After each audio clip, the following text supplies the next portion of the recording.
This is Paul Fletcher from Workforce Solutions Rural Capital Area. People are joining the meeting as we speak, and we'll be getting started here in just a couple of minutes. So be patient with us for a few minutes and we'll get started promptly.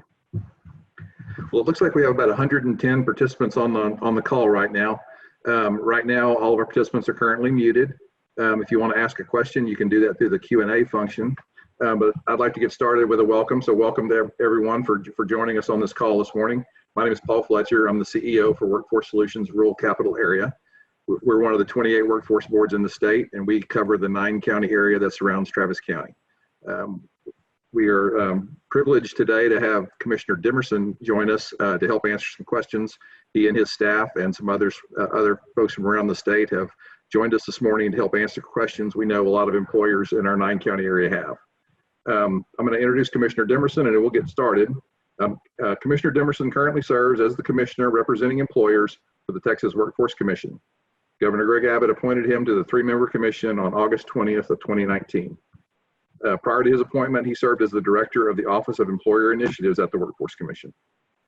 Commissioner Demerson has a BBA in finance from Texas A&M University, Kingsville, and received a general banking diploma from the American Institute of Banking, and is a 91-92 graduate of Leadership Austin. So Commissioner Demerson, thank you for joining us today, and we look forward to hearing some answers to questions. Thank you, Paul, so much for the introduction, and happy Monday to everyone. Glad to have all the folks that are on the line. But Paul, thank you guys and your team, Diane, Brian, Frank, your board chair, for all that you guys are doing, and for the invitation here to participate. We appreciate your continued dedication, your leadership, and your commitment as well. And so welcome back to those that are on this call. A lot of you guys joined us on the first call, and we're glad to have you back on this Monday. Paul, it says a lot in regards to what you guys do. Knocked down a little bit, but got right back up. And on this Monday, we're hitting it full steam ahead. And that's the way we do it in Texas with the partners that are here as well. You'll hear from Adriana Cruz from the governor's office, who's also on the line, her and Kelly. And they too were on the last call and back at it as well. And then our other attorneys that are in the office, we're ready to hit it full speed ahead. And so Workforce Solutions Rural Capital, Paul and that team, those are the boots on the ground for you guys that are on this phone call. They're the ones that are taking care of business, making sure that things are working right for their region. And as you can imagine, in today's time, a lot of our Workforce Solutions offices are actually experiencing some hiring, believe it or not, in some cases, in a large amount of layoffs as well. And so it's very interesting times for us when you have that dichotomy mixed in. But Paul and his team are very important. They're the boots on the ground for all of you guys that are on this call. And I want you to take advantage of that very important resource that's there. On behalf of Governor Abbott and myself, let me just say thank you to all those that are on this call. I received a lot of phone calls from individuals last week. I know some of the elected officials that are on the phone call, Rudy, Jeff Trevelyan, and a few other folks that have reached out. Paul, you have tremendous amount of support in that region, but I don't take you guys for granted. Those that are on the call, the small businesses and the employers that are in your region, we really appreciate your investment that you're making in our state. The time that you're taking to be on this phone call, and we're looking forward to actually making sure that we're addressing your questions. And to that point, I have 4 dynamic attorneys here in our office. They're employment law attorneys, and we've been handling phone calls for employers the past 2 weeks or so on town hall style conference call meetings.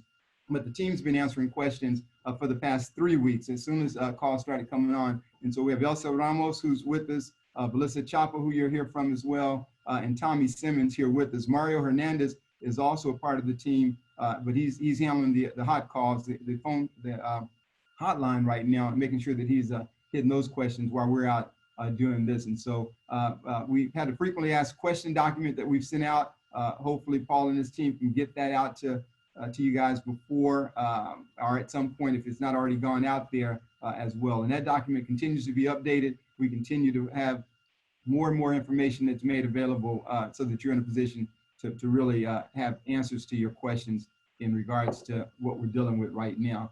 Now, Governor Abbott is taking a lot of action, and we have Adriana with us today that will talk about some of the things that's been done in the governor's office from that standpoint. But I know he took action on waiving the first 1-week waiting period right away off the bat doing that. In addition, here at TWC, we did away with the work search requirement.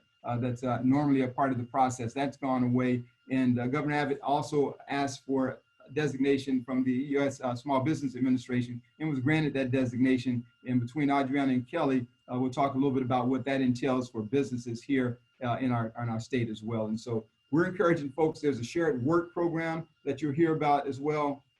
Paul and his team, we have about 28, 30 questions that have already been submitted, and then we'll get to the Q&As as well. And so I want to quickly pivot some of the things that we're doing here at Workforce. We've hiring more people, expanding the phone call lines, expanding the hours that we have as well, because we know claimants that are out there are asking a lot of questions. Our employees that have been laid off or furloughed are asking a lot of questions. And so we're doing what we can to address those over 1.5 million calls in one day. I mean, things that are unprecedented in terms of the numbers that we have, but rest assured that we at TWC, we're gonna address those calls and make sure that everyone will hear from us by the end of all of this. And so we've done some interesting things by putting it in regions and trying to just be very innovative in our approach to making sure that we can address those questions. And so I want to do this briefly. I want to introduce Adriana Cruz, who's the Executive Director of the Governor's Office of Economic Development and Tourism.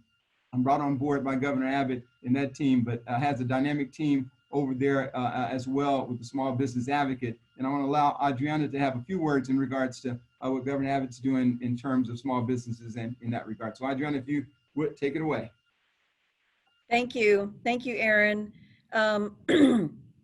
As Aaron mentioned, I'm the Executive Director for the Economic Development and Tourism Office in the Office of Governor Greg Abbott.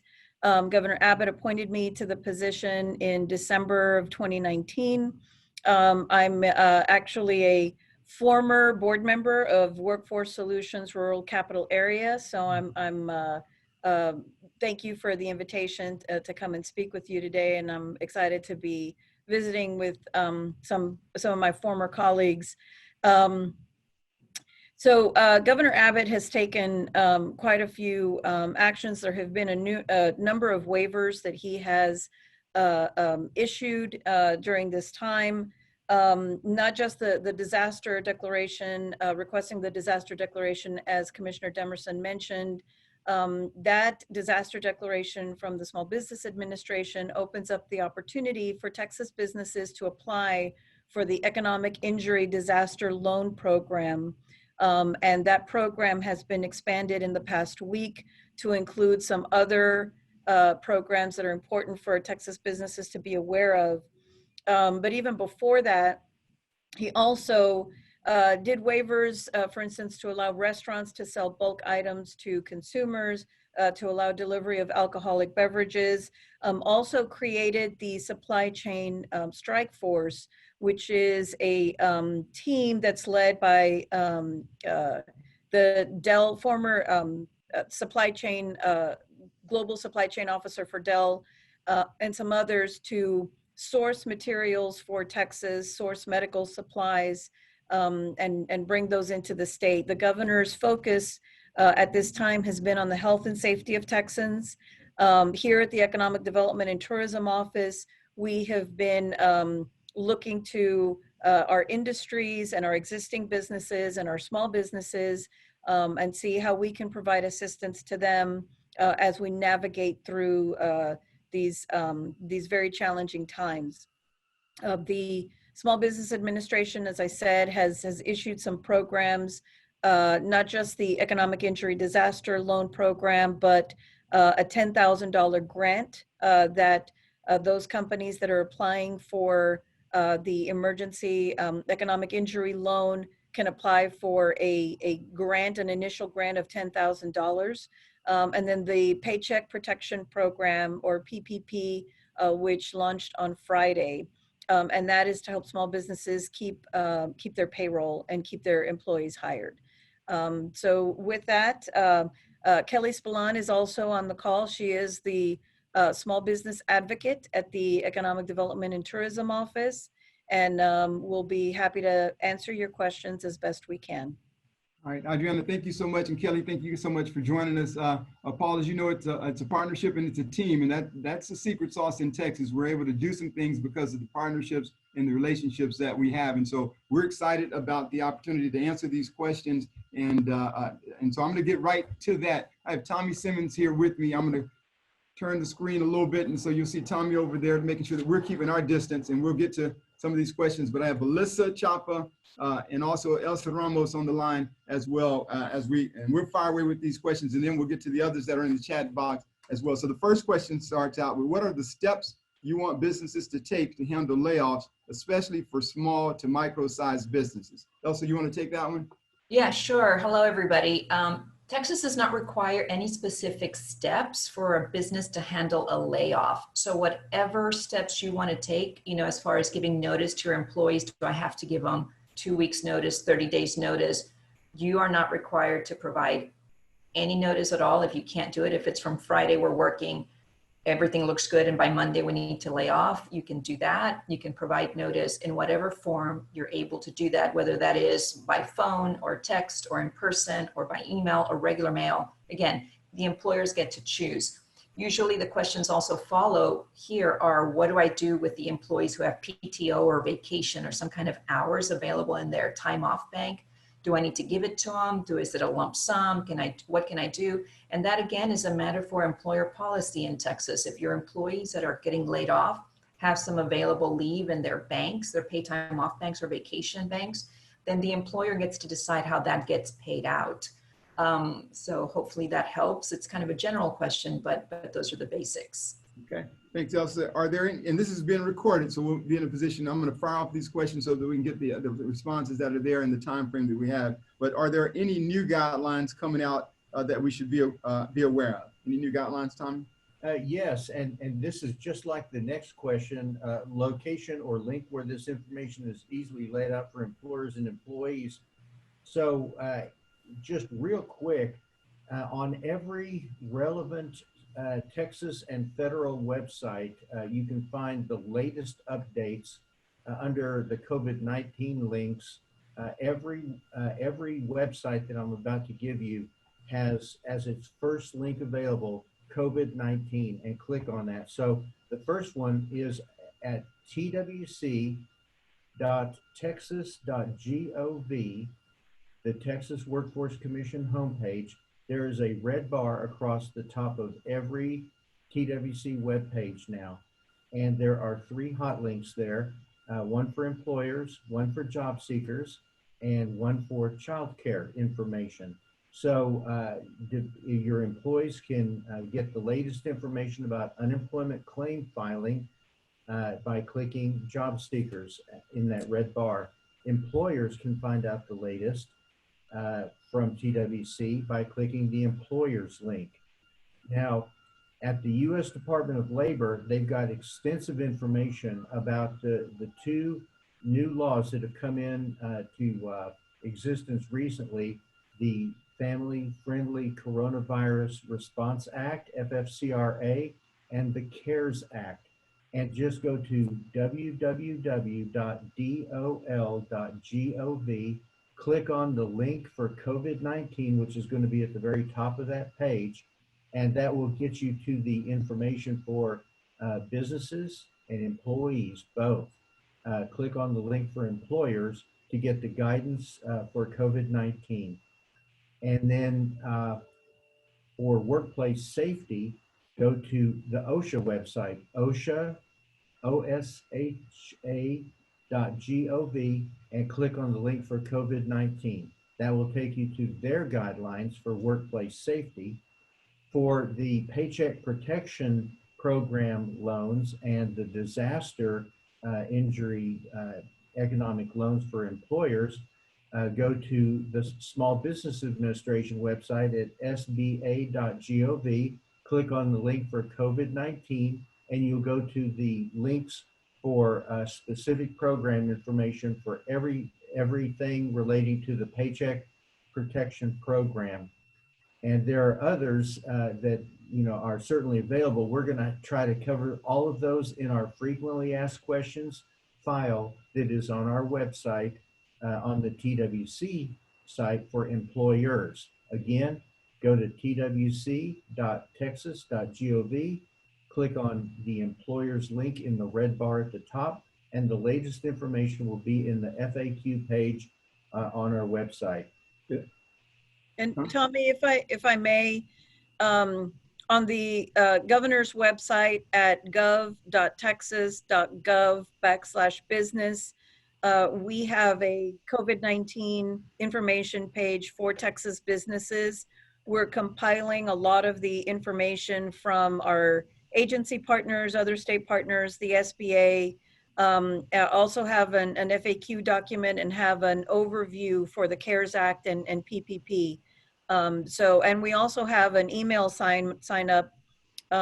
When you go to gov.texas.gov/business, there's a red button there, COVID-19, click on that, takes you to the COVID-19 page, and then there's an email sign up. If you want to sign up or subscribe for our email blasts, whenever changes happen or new regulations, and this is a very fluid situation, new programs are coming online, guidance is being provided. And so as soon as we receive that, we put that online and send that out. Good. Paul, anything you want to add from the local level as well? I'd like to say, right after this started, we immediately stood up a new website called Jobs Now. It's on our board's website, workforcesolutionsrca.com. That site lists by county jobs that are immediately available, so we can get people connected to employment quickly if they need to. And it also helps our employers staff up in roles that they previously didn't have in such a large volume. So that resource is out there. We also have staff on hand to help employers deal with some of the issues they may be dealing with right now. Okay, and we recognize that's a lot of information, a lot of information that's out there. But I think it's very important for us here in Texas to over communicate so that we try to answer any question that we can. And if you have time, even later after this, you're in a position to at least go to those resource links that have been mentioned, and it allows you to read through to really get to these questions. And it's very important at this time because it's hard to get a live body sometimes. And so that resource that's been mentioned by Adriana, the links that Tommy mentioned, and the links that Paul mentioned are very important. And we'll make sure that Paul has everything that we have. Adriana's going to make sure that he has everything that she has. And then Paul, if you get that out to your membership or the folks that are in your region, the constituents there, we'll just continue to share. I'm going to move to another question here. It says, it's been difficult to get in touch with you via phone and online to ask questions. What steps is TWC taking? I think I've addressed some of those with the extended hours. We have a chat box that we appropriately have named Larry in honor of our former executive director that answers those questions virtually as well. And so we're being responsive to those needs and trying to make sure. But remember, I said everybody will be heard from at the end of the day. We're going to get to you and you won't be left behind in that regard. It says, I couldn't get the bulk mass layoff link working, so I told the 9 employees didn't feel comfortable plus furloughed to file individually. How do I know who filed and what my responsibilities are moving forward? Velissa, you want to take that? Sure. So if they filed individually, if you are the last employer and you're named as the last employer on the claim, you should be receiving a notice of application for unemployment benefits on each separate employee who has filed for benefits. So that's how you should know who filed. You should be getting a notice. TWC has a designated claims address on file, so we send it to the address that you notified us to send it to. And as far as your responsibilities in responding, employers should respond as soon as possible. There will be a deadline on each notice to respond. You want to get a response in before the deadline passes and give us the information. At this time, many of the claims are a layoff due to COVID-19 disaster. So putting that in your response might be the thing to do, to say, layoff due to COVID-19, so that we can link it to the disaster and process the claim. And the key for employers really is to respond before the deadline passes to preserve your right to appeal. In case your account is charged, you want to be able to appeal that. And in order to do that, you have to preserve that right. And the way that you do that is by responding to the first notice before the deadline passes. Thanks, Velissa. Also, bulk mass layoff link that wasn't working. We'll make sure that we're looking at that so that we'll find out and make sure that that link is actually working. Can 1099 employees receive unemployment benefits if their hours have been cut back? Elsa? Interesting question. So first off, 1099 employee, just going to throw it out there, is legally inconsistent. 1099 workers are independent contractors, not employees. So if we are talking about true independent contractors, can they file if their hours have been reduced? It depends on whether or not they have any wages reported for them going back a few quarters to the base period. Check our employer guidebook for information on that if you need to.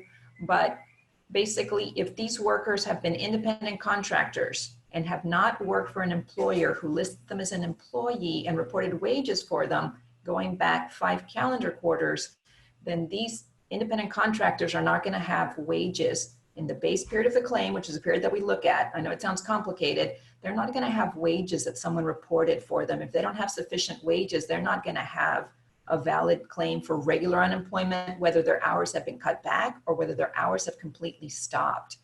However, the good news for 1099 independent contractors is that under the CARES Act, there are going to be funds available for these types of workers so that they can file claim. It's a Pandemic Unemployment Assistance Program, PUA. We're waiting on guidance from the Department of Labor on when to implement this. We're hoping it's soon. As soon as we get that guidance, and TWC will do everything it can to get that, up and running as quickly as possible. And I'm going to throw out one more link for assistance, which is Facebook. We get so much information on social media now that how I keep up with our alerts and bulletins is by liking the Texas Workforce Commission website on Facebook. So if you do that, then you can be on notice as well. As soon as the PUA, Pandemic Unemployment Assistance Program, is available for independent contractors and those who didn't qualify for regular unemployment, you'll be on notice and be able to file and get the information on how to file. Thank you. My husband and I are self-employed with no employees. We've lost all of our business due to COVID-19. Are we eligible to apply for benefits? Velissa? So this is very similar to the question that Elsa just addressed. If you are self-employed, have a sole proprietorship, or you're an independent contractor, you may not qualify for regular unemployment because you don't have sufficient wages in the base period to have a valid claim for Texas unemployment. However, as Elsa stated, the Pandemic Unemployment Assistance could be the thing to do there. That's part of the CARE Act, Section 2102. So if you're interested, again, that's part of the CARES Act, Section 2102. That addresses, for independent contractors, pandemic unemployment assistance. So that's very popular for folks who are self-employed, and that might be the way to go for those individuals. Thank you. So this is an ABCD part question. How are employer unemployment taxes going to be affected in light of the current situation? Elsa? Okay, unmute. How are employment going to be affected?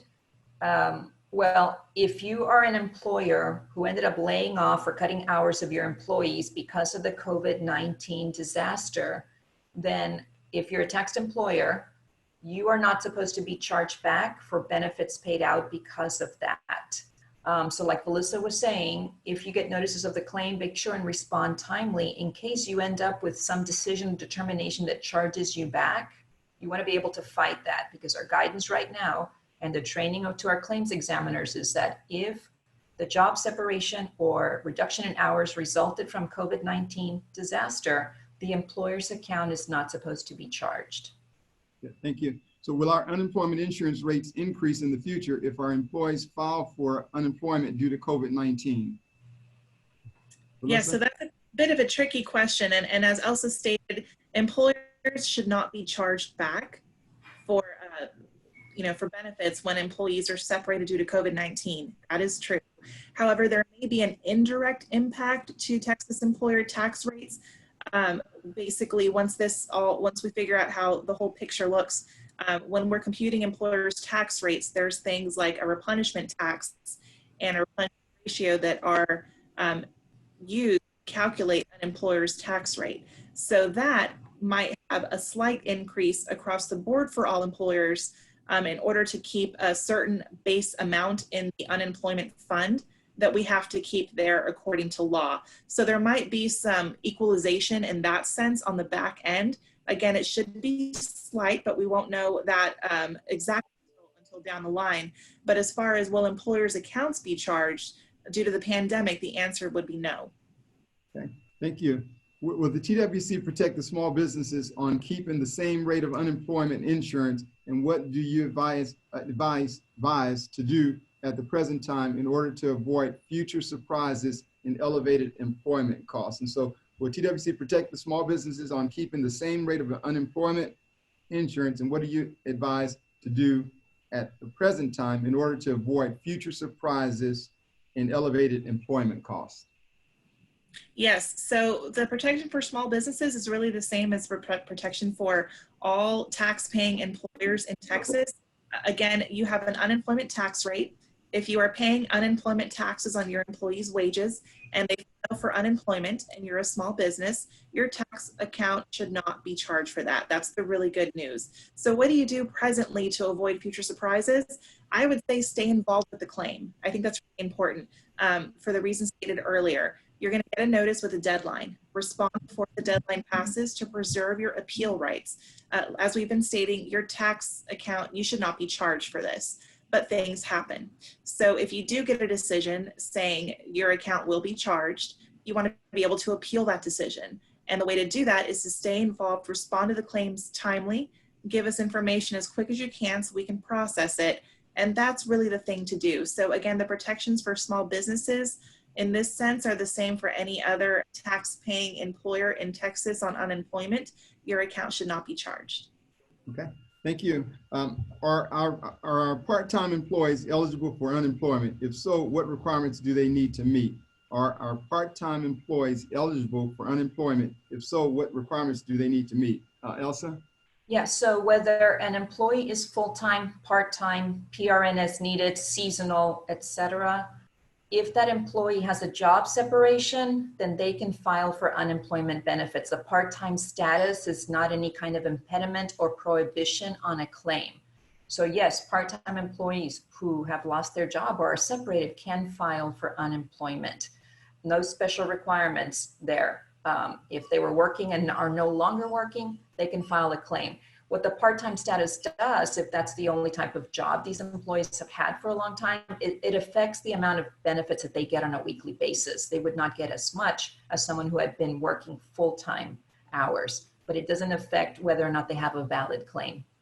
Okay, kind of in the same vein, does the employee whose hours have been cut, but who plan on going back to work for that company, i.e. restaurant employee, have to look for and apply for new employment while receiving benefits? It's probably around the work search. Velissa? Yeah, so the short answer is no. One of the hurdles, the requirements that claimants have to get over when they file for unemployment, regardless of whether in the restaurant industry or any other industry, you're supposed to be actively searching for full-time work. That hurdle has been removed at present because it doesn't make sense for people to be searching for work during this time. So for restaurants or really any industry at this point, employees are not required to do any work searches when they file for unemployment due to the disaster. Thank you. If my employees are using their vacation pay at the moment, does that affect their unemployment benefits? It would, in the sense of they would not be unemployed during that time, since there's no double dipping kind of concept. So for the period of time that they are on vacation, they're still employed and should not be receiving unemployment. Okay. And can you discuss how we should handle employees who we know are at risk but still want to return to work?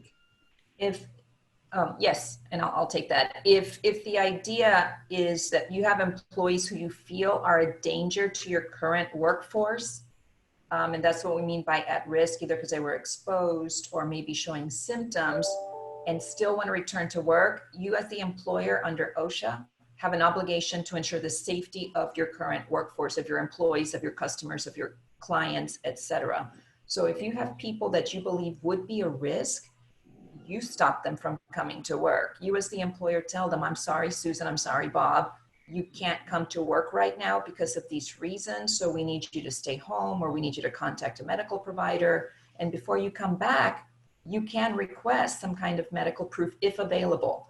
Or perhaps, as Velissa had mentioned in another town hall, it might be difficult at this time for employees to seek medical documentation saying that they're okay to return to work, especially if it's not something that is COVID related, if they have not been tested for COVID. So you as the employer, like I said, can say, hey, you need to stay out for 2 weeks. And at the end of that, if you're symptom free, come on in.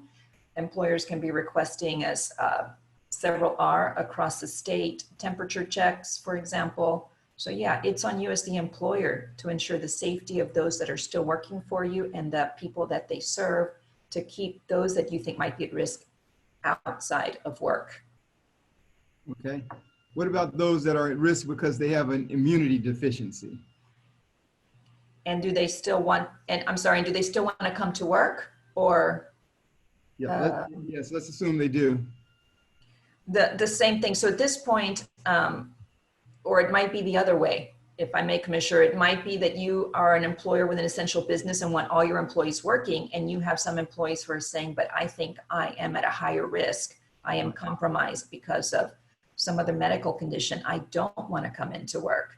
That at that point, you would have to see, can you request medical documentation about that increased risk? Absolutely. Are you going to be able to get it? Maybe not at this time. So you can choose to allow that employee to stay at home. You can approve the leave. You can say, no, I need you here. I mean, hopefully we are all treating these situations on a case-by-case basis and trying to balance out an employee's health with a workforce's health, with also the employer trying to meet its demand for work. But that one's a little more complicated. But the employer can say, yes, you can stay at home and we approve the leave, or ask for documentation and try and get those employees to come back to work. It's a complicated question. Yeah, if a scheduled to work employee decides to stay at home because he fears the contact with others, therefore we don't pay him the minimum wage, is he eligible for unemployment? And if so, will our insurance rate increase? So we're seeing that issue a lot, where people are just scared to go to work, and there's a lot of fear with that. So for unemployment claim purposes, they may very well be disqualified, because if they're saying, I don't want to come into work, I'm scared, and the employer says, we're taking all the necessary precautions as recommended by the CDC, we're following OSHA guidelines, we're trying to keep things safe, and the employee still declines to come in and they file for unemployment, that would be seen as a resignation. And under our current rules, that would not qualify them for benefits. That would probably be a disqualification, which in turn would also mean that the employer should not be charged, and reimbursing employers would not be billed under that scenario. There is an exception where if a doctor advises you to quit, then that would be a horse of a different color, and they could qualify for unemployment if a doctor says that they need to resign. But absent that, if it's just their own personal fear and they don't want to come in, and they leave and the employer doesn't approve that, and they file for unemployment, that could be seen as a disqualifying resignation. Okay. And what Velissa said is very true about the personal protective equipment. One important thing for employers to do is make sure that they are following the current guidelines from the CDC and from the White House and from the governor's office and from local health authorities. And an increasing number of health authorities now are saying that it's a good idea, even though the medical evidence is not all in on this, to have a minimum level of protection for employees who want it, such as face masks and hand sanitizer and sterile gloves and so on. If somebody is nervous about being at work without a mask, provide a mask for them. If they're nervous about sanitation, provide hand sanitizer and gloves, because an increasing number of health authorities are recommending that. And if somebody quits because they do not have access to a mask or those other things, they might be able to prove that they had good cause connected with the work to quit, or at least some kind of medical evidence that would support their unemployment claim. This is very, very tricky, but it's increasingly important to ensure that y'all as employers are following recommended health guidelines. Okay. Thank you, Tommy. As a small business under 50 employees and paying paid sick leave will seriously affect our business viability, is there more information available to file for exemption? Yes, the Department of Labor has guidance on the FFCRA requirements on the paid leave and expanded FMLA requirements on their website. Look at their document for frequently asked questions. It's very good. Question number 4 deals directly with this issue. Basically, the employer has to show that paying the sick leave and so on would drastically affect their viability as a business. And they have also issued new regulations on whether an employer has to do this, whether they qualify for the exemption. I believe that's in regulation 826.20. Take a look at that, because they've got guidance on exactly what an employer has to prove to show that paying the sick leave would affect the viability of their business. They say keep documentation that would help demonstrate that, but don't send it into the Department of Labor. That's going to be a tricky question. Now, I will say this is kind of a crossover question with aid loans available from the Small Business Administration. We've heard this emphasized at many town halls so far by SBA representatives, but on their website, they have information about their disaster economic injury loan program. And they have a $10,000 loan or grant that is immediately available within 3 business days to any business that requests that kind of assistance. That can become quickly available, and that can help pay for the sick leave and FMLA and so on. Look into that at sba.gov, and then click the COVID-19 link. And one of the top links on that page will be that $10,000 loan. So contact the SBA regarding that. Okay, so I'm going to go to this because this is very important and relevant today. And Kelly, you guys may weigh in on this as well. Can you explain the Paycheck Protection Program in detail, including how to apply and the application process? And then a second part of that are what are the SBA guidelines for loan relief? This person, I don't want to apply for and receive the funds to learn that I didn't fulfill the requirements. And so I'll let Tommy kind of hit that, and then Kelly, Adriana, you guys may jump in as well. But this is the Paycheck Protection Program and then SBA guidelines for loan relief. Okay, I'm going to hit the quick basics, but then I'll quickly turn it over to the SBA and economic development experts on the line. So the Paycheck Protection Program that is administered by the Small Business Administration and approved lenders on their list. And all the information for finding out about that is at sba.gov. Click on the COVID-19 link. The first link at the top on that page relates to the Paycheck Protection Program. Click on that link for all the steps, all the parameters that you need, all the good guidance on that. As far as the loan relief, I don't want to apply for and receive the funds to learn that I didn't fulfill the requirements.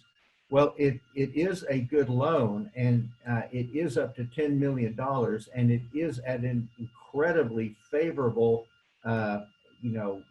interest rate, 1%, and it's a 2-year maturity period. And it would be hard to get more favorable than that. And keep in mind that that loan is forgiven to the extent that you keep people on the payroll and maintain their wages. So the only part of the loan that is not forgiven is the part that relates to wages that weren't paid to employees who were not kept. So if you keep your employees and you maintain their wages, the entire loan can be forgiven. So now I'll turn it over to the SBA and economic development experts. And I know the SBA is not on the line, but the governor's office, Adriana Cruz and Kelly from that standpoint. Yep.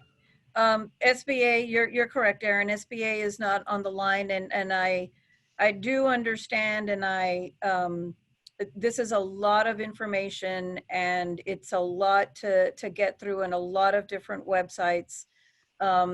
These programs are all coming through the Small Business Administration, the SBA. That would be your #1 spot to go to to read through the application process, what's required. Really quickly, the Paycheck Protection Program is designed to provide cash flow for small businesses through 100% federally guaranteed loans to help you maintain your payroll. If you maintain your payroll, then the loans are forgiven. This is going through SBA approved lenders. And I believe there's a question out there on what if my bank is not an approved lender. The SBA is approving lenders even as we speak. They're working through these programs with many lenders. The best way to find out if your lender is approved is to go to the SBA website, sba.gov/paycheck protection/find. And you put in your zip code and you hit search, and it will show you the lenders in your area that are approved right now, but that is changing. Small businesses can apply if they were harmed by COVID-19 between February 15th, 2020 and June 30th, 2020. The second program is the Economic Injury Disaster Loan. If you apply for that loan, you can also apply for the $10,000 grant, which is a $10,000 grant. They will be approved in 3 days, according to SBA. You have to apply for the economic injury loan in order to qualify for the grant. And even if you do not qualify for the disaster loan, you can still receive the grant. That's for companies that are 500 employees and less. Some companies in some small businesses in the Workforce Solution Rural Capital Area may have other SBA disaster loans from prior years, and there is a small business debt relief program. The program provides immediate relief to small businesses with non-disaster SBA loans, in particular 7A, 504, and microloans. So that will be available to new borrowers who take out loans within 6 months. So that's another potential program you could benefit from. There is a SBDC office within the rural capital area.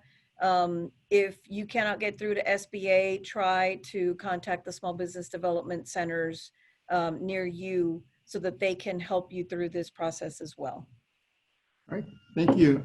And so we have a question that deals with the rural areas, and it's asking for points of resources. And I think, Paul, we probably have hit that one already. It says, will workforce boards be receiving any state or federal funds to assist with their respective COVID-19 response relief efforts? If so, please share details, amount, specific guidelines, et cetera, for receiving funds.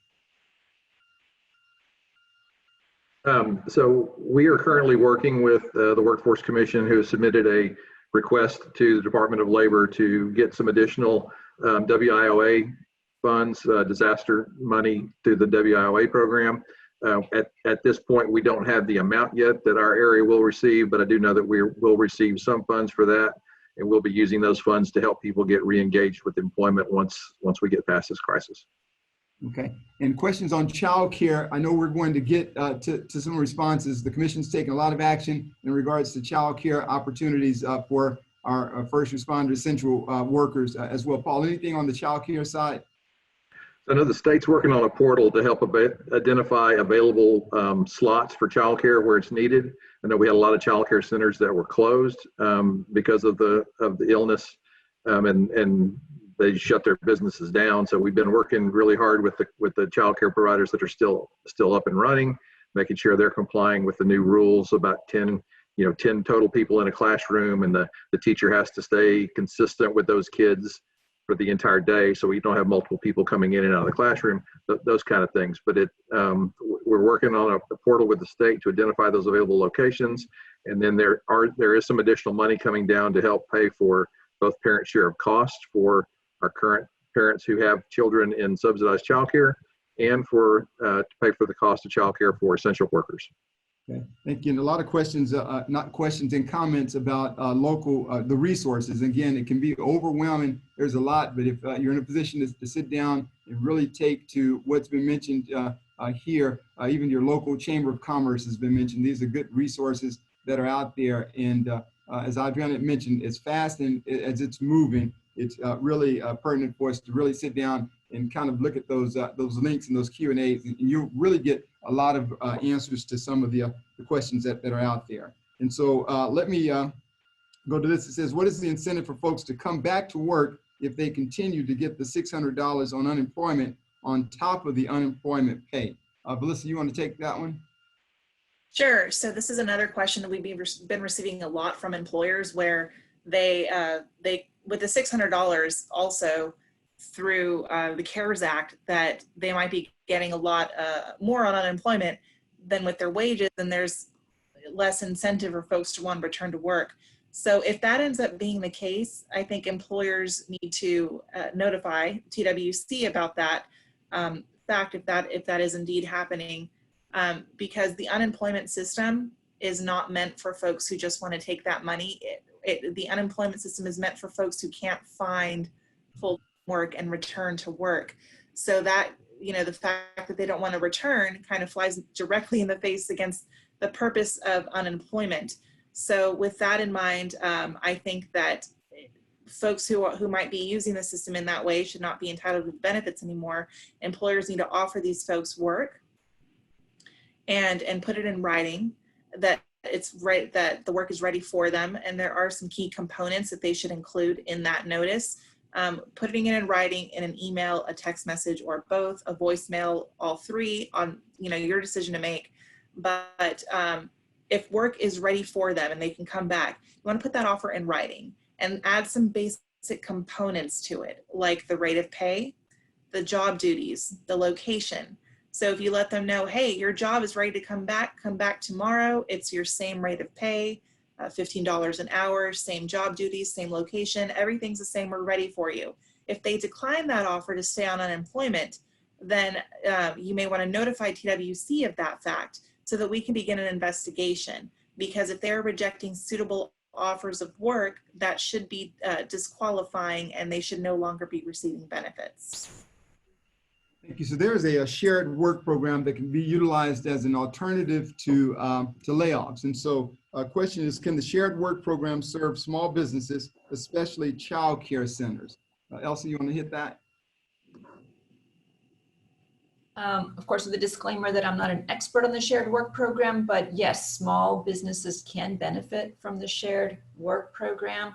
I'm not aware that child care centers are exempted for any reason. You can get information on the requirements of the shared work program and apply. If you're interested, on our website, as Tommy was saying, our main webpage has a red banner. Basically, every page of the TWC website has a red banner across the top that has 3 links. One's for employers. Click on that, and in one place, we're trying to put the resources that are available. The shared work plan is for those employers who are reducing hours, not laying off employees, who are reducing hours of the employees from 10% to 40%. So that's what the shared work program is for, not for the people that are getting laid off completely, but the idea is, instead of laying some people off, let's keep them all working, reduce their hours again from 10% to 40%. Yeah, and on that, Velissa and Tommy, you guys want to add a little bit about that shared work program? Because I know on one end, it's a paycheck from the employer while you're at the same time receiving UI benefits. And so, Yes, this is Tommy, and I would just personally recommend a shared work plan as being one of the most beneficial parts of the whole unemployment compensation system for any employer that is able to use it. It's for employers whose employees are affected by a reduction in hours between 10 and 40%. And the great thing about it is, if they fit into that program, then they can get the same share, the same percentage of their unemployment benefit amount that their hours have been reduced. And they end up with more money than if they were on total unemployment. It's a really beneficial program if an employer can arrange that with the TWC. So it's highly recommended. yeah. And so it's providing opportunities, shared work the PPP, a number of different opportunities. In an employer, you just have to sit down and strategically come up with an approach with that. What creative solutions are being discussed and are developed by the Workforce Solutions Rural Capital Area and TWC Governor's Office that will help employers maintain their workforce, shared work opportunities, for example? Anything unique, Adriana, that you've been hearing and thinking about? And Paul, anything on your side as well? And I'll talk about anything that we may be facing here at TWC. Any innovative approaches for employers? So I know the comptroller, Adriana, you're on mute. We're going to unmute Adriana. There we go. Unmute. The comptroller did pass some waiving of penalties and postponement of payments. We are working with our state agency partners. This is a really challenging time to navigate.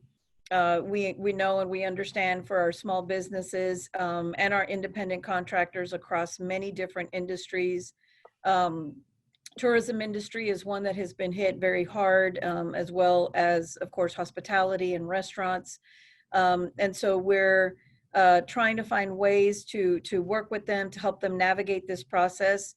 As we have seen even today on this webinar, it's a lot of information. It's a lot of information that is changing, daily. And we're trying to just keep everyone as educated as possible and really provide that service to connect them with the resources that are going to help them the quickest way possible. Okay. Thank you. From the Workforce Board, I think we're trying to provide resources for employers and give them an outlet. In some cases, I'm seeing several questions out here from employers that are really more of requests to please acknowledge the fact that they're doing everything they can possibly do to keep their doors open. And when they hear things like, I got to respond timely, I got to do this, and I got to do that, they want to know that the people on the other end are going to be respectful of what they're going through, and that they're doing everything they can do to keep their doors open. So what can we do to help them on the other end? I do know there are lots of groups discussing things in our 9-county area, usually through the chambers, economic development groups, putting together calls for employers to call and talk about what's going on in their area and exchanging resources and exchanging ideas. So I think the more we're all talking and helping each other figure out what our best practices are, the better off we're going to be. Paul, and I think that those points are well taken. I know as the commissioner representing the employers, we know it's hard work on the south side here, but those employers here in Texas, I mentioned it up front, they're making the investment in our state, and that's where the rubber meets the road at that local level. Those are the boots on the ground, and we can't say enough about the employers and what they're doing. I know my team and the SBA, the governor's office, there's a lot of caring involved in that. We want to see our employers come back strong. And if we can do this in a teamwork approach, I mean, just know that we're out there for you, and we know what you're dealing with, because you guys, again, are the ones that are employing our Texans, and we don't take that for granted at all. And if there's anything that we can do, we want to be there for you, and we're going to do our best to over-communicate and to be there as best we can, even more so to provide legendary customer service to our Texas employers. And so, Paul, that comment that you just made, I want that individual, our Texas employers, to know that we're there for them and definitely understand what they're going through 24/7 with trying to make a payroll. So we appreciate all that they're doing, and we're going to do our best to make sure that we're up to the game there.